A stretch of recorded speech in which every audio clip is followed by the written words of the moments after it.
আসসালামু আলাইকুম, সবাই কেমন আছো? আশা করি সবাই ভালো আছো। আমিও বেশ ভালো আছি।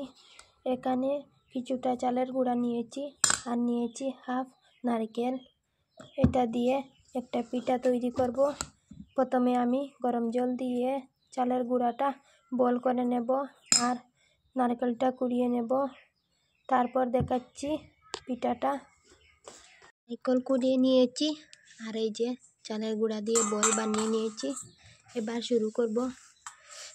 মোনা কিতা বানাইতাম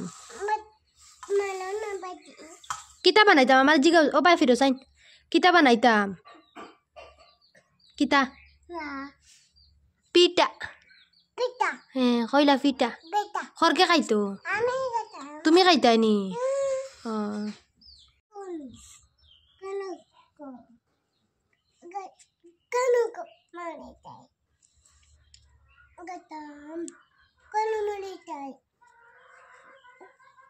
তুমি খাইবা তো মা বানাই বাদে বানানি শুরু করলাম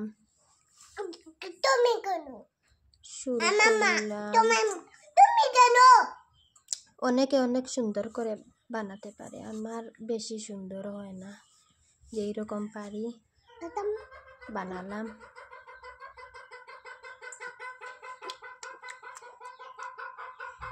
ভিতরে নারিকেল দিয়া ভিতরে নারিকেল ডালিয়া এই যে সব বানিয়ে নিলাম। এগুলার ভিতরে নারিকেল নাই, বিনা নারিকেলে এগুলা বানিয়েছি। আর এই যে সব বানিয়েছি নারিকেল দিয়ে। এই যে খেতে দারুণ হবে।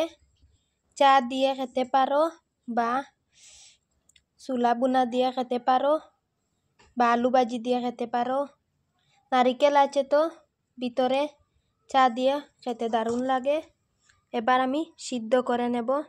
গরম জল বসিয়ে দিলাম, গরম জল হয়ে গেছে। এবার উপর থেকে সিদ্ধ বসিয়ে দিচ্ছি, পিঠাগুলা দিয়ে দিলাম। হয়ে গেল আমার পিঠার রেসিপি, হয়ে গেছে সিদ্ধ। এখন খেতে বসবো চা নিয়ে। আল্লাহ হাফিজ।